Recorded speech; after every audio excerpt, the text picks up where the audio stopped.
எந்த விதமான ரெஸ்லிங் செய்திகளையும் மிஸ் பண்ணாமல் இருக்க சேனலை சப்ஸ்கிரைப் பண்ணிக்கோங்க, பெல் ஐக்கானையும் கிளிக் பண்ணி வச்சுக்கோங்க.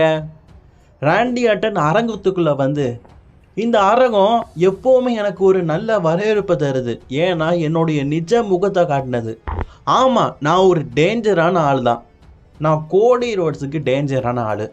ஆனால் மற்றபடி இங்கே சுற்றி இருக்கிற மக்களுக்கு நான் டேஞ்சரான ஆளான்னு கேட்டிங்கன்னா கண்டிப்பாக கிடையாது.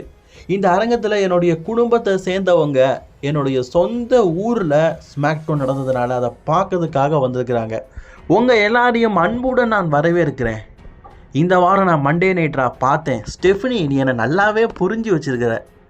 எந்த அளவுக்கு நான் ஒரு ஆபத்தான மல்யுத்த வீரர் அப்படிங்கிறத நீ கோடி ரோட்ஸ்கிட்ட வார்ன் பண்ணியும் மீண்டும் என்கிட்ட சண்டைக்கு வருவேன் அப்படின்னு சொல்லிட்டு நிற்கிறான்ல.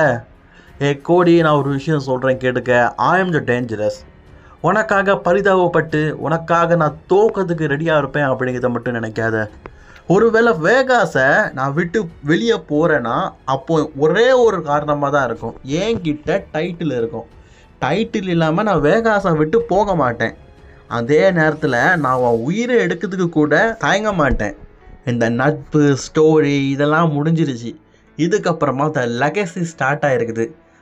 லெகசினா ஃப்ரெண்ட்ஷிப் லெகசி நினச்சிடாத, இது என்னுடைய பழி வாங்குகிற லெகசி அப்படின்னு ராண்டி ஆர்டன் பேசிக்கிட்டு இருக்கும்போதே அந்த இடத்துக்கு அமெரிக்கன் நைட்மேர் கோடி ரோட்ஸ் வராரு. கோடி ரோட்ஸ் வந்த உடனே தரமாரியாக பார்த்தீங்கன்னா ராண்டி ஆர்டனை அடிக்கிறாரு.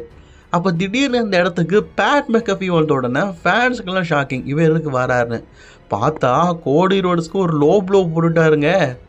அதுக்கப்புறமா என்ன, ராண்டி ஆர்டன் நொக்க எடுத்துட்டாரு. Referee, security guys, SmackDown general manager இவங்கெல்லாம் வந்தாலும் பேட் மெக்கஃபி எச்சரிக்கிறாரு. இதா பாருங்க, ராண்டி ஆர்டன் ரொம்பவே ஆக்ரோஷமாக இருக்கிறாரு. இப்போ நீங்கள் ஒரு வேளை தடுக்க வந்தீங்கன்னா உங்களை அடிக்கிறதுக்கு எந்த வகையிலையும் ராண்டி ஆர்டன் தயங்க மாட்டார். உங்களுக்கு ராண்டி ஆர்டன் கிட்ட மரண அடி வேணுமா? வேண்டாம்ல. நான் எதற்காக கிட்டத்தட்ட 9 மாதம் டபிள்யூக்கு வரல தெரியுமா? இந்த ஸ்டூபிட் மேன் சாம்பியனாக இருந்ததுனால. இப்போ இந்த ஸ்டூபிட் மேன் சாம்பியனாக இல்லை, ராண்டி ஆர்டன் சாம்பியன் ஆகணும் அப்படிங்கிறதுக்காக நான் இந்த இடத்துக்கு வந்திருக்கிறேன். RKO everybody, RKO. ராண்டி, இந்த கோடி பையில சும்மா விடாத. அவனுடைய கழுத்தை நெறி. எனக்கு ரொம்பவே சந்தோஷமாக இருக்குது. ராண்டி, நீ ரசல்மனியாவில் சாம்பியனாக மட்டும் போகக்கூடாது. இந்த கோடி ரோட்ஸோடைய கதையை முடித்து அதுக்கப்புறமா அவன் இந்த ஸ்மாக்டவுன் பக்கமே வராத மாதிரி ஒரு நல்ல பனிஷ்மெண்ட்டை நீ கொடுக்கணும் அப்படின்னு பேட் மெக்கஃபி பேசியிருக்கிறாரு. ஸோ பேட் மெக்கஃபிக்கு இன்றைக்கி ராண்டி ஆர்டன் கூட சேர்ந்தது எத்தனை பேருக்கு ஷாக்கிங்காக இருந்தது அப்படிங்கிறத மறக்காமல் கமெண்ட் பாக்ஸ் மேலே கமெண்ட் பண்ணிக்கோங்க.